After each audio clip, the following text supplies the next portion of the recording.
गुरु रामछाट पार के 81वें जन्म दिवस के अवसर पर रामछाट पार शिल्पन्यास द्वारा गंगा तट पर एक दिवसीय रेत शिल्प कार्यशाला आयोजित की गई। इस अद्वितीय आयोजन में 400-500 प्रतिभागी कलाकारों ने रेत पर अपनी अनूठी रचनात्मकता का प्रदर्शन किया। ये कार्यक्रम गंगा नदी के विस्तृत रेत के टापू पर हुआ, जहां स्थानीय और राष्ट्रीय स्तर के कलाकारों ने रेत से कलाकृतियां बनाकर अपनी कला दक्षता का परिचय दिया। इस वर्ष की कार्यशाला में कलाकारों ने महाकुंभ, रतन टाटा, बाबा श्री काशी विश्वनाथ, समुद्र मंथन, बेटी बचाओ, गौ हत्या बंद करो जैसे विषयों पर कलाकृतियां तैयार की। इन उत्कृष्ट कलाकृतियों ने दर्शकों का ध्यान खींचा और वाहवाही बटोरी। सुबह से ही कलाकार अपनी टीम के साथ पहुंचे और दिन भर रेत पर अपनी कला की मूर्ति रूप देते रहे।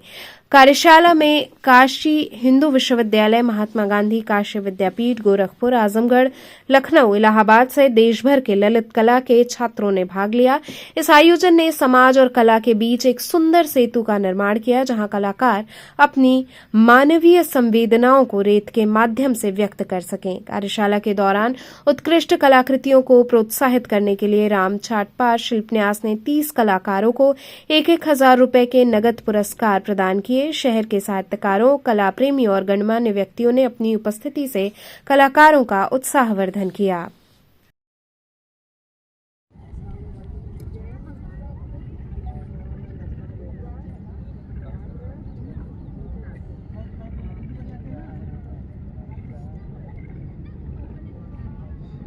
इधर इधर कैमरे की तरफ अपना एक्टिविटी करते हैं, कैमरे की तरफ मत देखिए, एक्टिविटी करते हैं।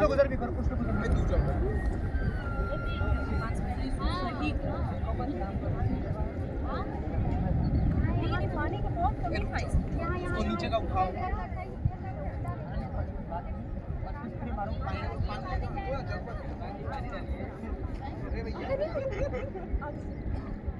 और यह जो है रामछाट पर हमारे गुरु थे, उनका ये 81वां जन्म उत्सव मनाया जा रहा है।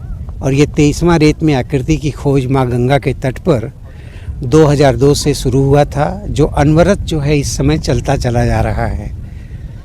मुझे इतनी बड़ी खुशी मिलती है, और शायद ये खुशी जो है माँ गंगा की कृपा से, बाबा विश्वनाथ की कृपा से और गुरु की कृपा से यह हमको ही नहीं नसीब हुआ है, और साथ साथ यहाँ पर जितने भी कलाकार लोग हैं, दर्शक लोग हैं, सब इन दृश्यों को देख करके बहुत ही आह्लादित होते हैं।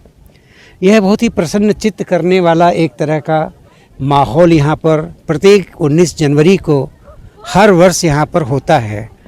किसी को याद दिलाने का यह ज़रूरत नहीं पड़ती है, लेकिन 19 जनवरी जो है हमारे रेत में आकृति की खोज के नाम से लगता है कि अपने वाराणसी के साथ साथ देश के साथ साथ विदेशों तक भी अंकित हो चुका है। नहीं तो ये 23 वर्ष में सोचिए कि मेरे पास में मात्र आज के युग में एक सबसे बड़ा माध्यम व्हाट्सएप और फेसबुक है, उससे एक दूसरे को जो सूचनाएं हम लोग देते जाते हैं, उसमें आकर के कलाकार आज देखा कि सुबह जो है इतनी ज़्यादा जो है धुंध भी थी और कोहरे भी थे और बहुत ठंडक थी, तो कहीं कहीं आशंका होती है कि आज का दिन कैसे हमारे बच्चों का इस ठंडक में गुजरेगा। लेकिन ऐसा अद्भुत ईश्वर की कृपा है, ऐसा भगवान की कृपा है कि इसमें माँ गंगा के जल में सूर्य की जो चमकती हुई किरणें आज दिखाई दे रही हैं, वही इनकी मूर्तियों को बहुत ही आलोकित कर रही हैं। यह जो है विहंगम दृश्य है, मुझे लगता है कि पूरे विश्व में कहीं भी नहीं होगा, क्योंकि गंगा वास्तव में काशी में जो गंगा हैं वह विश्व में कहीं और नहीं है। सर, इस बार थीम क्या दिया गया है बच्चों को, और कितने विद्यालय से कितने लोग पहुंचे कलाकार? देखिए, ऐसा है कि थीम जो है हम लोग कभी भी नहीं देते हैं बच्चों को, क्योंकि ये एक वर्ष की जो समसामयिक घटनाएं होती हैं, जो भी हमारे देश में घटित होता है, विदेशों में घटित होता है, उनसे संबंधित जो है ये चित्र जो है, ये मूर्तियां जो है यहाँ पर बनाई जा रही हैं। यहाँ पर इस समय पूरे पार्टिसिपेंट हमारे जो है लगभग 200 पार्टिसिपेंट्स हैं, और 40 मूर्तियां जो है अलग अलग ग्रुप में, कोई 5 के ग्रुप में, कोई 9 के ग्रुप में, कोई 10 के ग्रुप में, कोई 2 के ग्रुप में अब यहाँ पर निरंतर बना रहा है।